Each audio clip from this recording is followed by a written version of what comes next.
Hello, नमस्ते. Healthy life या YouTube चॅनलवर आपणा सर्वांचं खूप खूप स्वागत.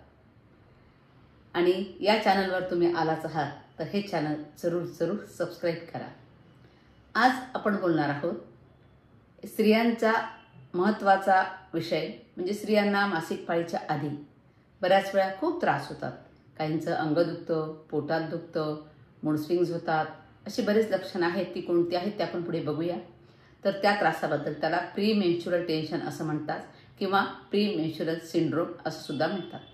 आता त्यामध्ये कोणती कोणती लक्षणं दिसतात ते बघूया. बहुतेक स्त्रियांना अशा प्रकारचे त्रास असतात आणि हे त्रास स्त्रियांना मासिक पाळी येण्याच्या काही दिवस आधीपासूनच दिसायला लागतात. आणि हे त्रास कशामुळे होतात तर आपल्या शरीरामध्ये जे इस्ट्रोजन, प्रोजेस्टेरॉन हार्मोन्स असतात त्यामध्ये होणाऱ्या बदलांमुळे असे लक्षणं दिसायला लागतात. आता याची लक्षणं कोणती आहेत बघा. मूड स्विंग्स होतात. म्हणजे काय होतं, कधी रडू येतं, कधी चिडचिड होते, थकवा वाटायला लागतो, झोप येत नाही, डोकेदुखी येते, मायग्रेन होतं, कधी कधी स्तनामध्ये दुखतं, सूज येते, पोट फुगल्यासारखं वाटतं, कॉन्स्टिपेशन होतं. तर काही जणांना याच्या उलट म्हणजे जुलाबसुद्धा होतात. काहींना शरीरात जडपणा वाटतो, कोणाचे सांधे दुखतात, कोणाला गोड खावंसं वाटतं जास्त या काळामध्ये, कोणाला खारट खाण्याची इच्छा होते. अशी अनेक लक्षणं प्रत्येकामध्ये वेगवेगळे दिसतात.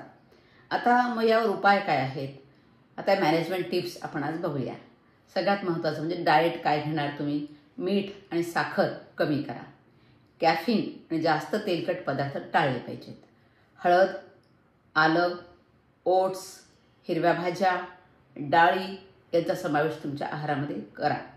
आणि भरपूर पाणी प्या. आणि व्यायाम हा खूप महत्त्वाचा आहे.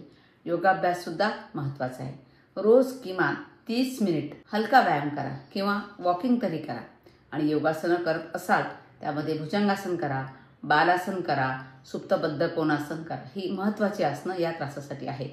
आणि तुम्ही जर प्राणायाम केलेत, ध्यान केलं तर तुमचा ताणसुद्धा कमी होतो. आणि तुमची लाईफस्टाईल चांगली ठेवा. तुमची पुरेशी झोप घ्या. आणि अल्कोहोल, स्मोकिंग जर कोणी घेत असेल तर ते बंद करा. आणि रिलॅक्सेशन थेरपीचा यासाठी खूप उपयोग होतो. म्हणजे तुम्ही योगनिद्रा जर केली, शवासन केलं तर खूप चांगला उपयोग होतो. आणि काही सिव्हिअर केसेसमध्ये डॉक्टरांचा सल्ला तर घेणं गरजेचंच आहे. डॉक्टर तुम्हाला त्यावेळी पेनकिलर्स देतील, हार्मोनल ट्रीटमेंट देतील, काही सप्लिमेंट्स देतील, त्या तुम्ही अवश्य घेतल्या पाहिजेत. आयुर्वेदिक दृष्टीने विचार करायचा झाला तर अशोक, शतावरी, लोध्र यासारख्या औषधींचा वापर या प्री मेन्स्ट्रुअल टेन्शनमध्ये केला जातो. पण लक्षात घ्या, ही एक सामान्य अवस्था आहे. पण ही या प्री मेन्स्ट्रुअल सिंड्रोमची लक्षणं जर खूप तीव्र असतील किंवा दैनंदिन जीवनावर त्याचा परिणाम करत असतील तर तुम्ही स्त्रीरोग तज्ज्ञांचा सल्ला घेणं खूपच आवश्यक आहे. तर असा हा प्री मेन्स्ट्रुअल सिंड्रोमचे त्रास, त्याच्यावर काय करायचं आपण जाणून घेतलं तर टेन्शन न घेता आपल्या जीवनशैलीकडे जर व्यवस्थित लक्ष दिलं तर निश्चितच तुम्ही या ताणापासून मुक्त होणार आहात. तर ज्यांना कोणाला असे त्रास आहेत त्यांनी या पद्धतीने तुमच्या जीवनशैलीकडे लक्ष द्या. नक्कीच खूप फायदा होईल. आणि मला कमेंट करायला विसरू नका. आणि हा व्हिडिओ आवडला असेल तर लाईक करा आणि शेअरसुद्धा करा. म्हणजे इतर मैत्रिणींना याचा फायदा होईल.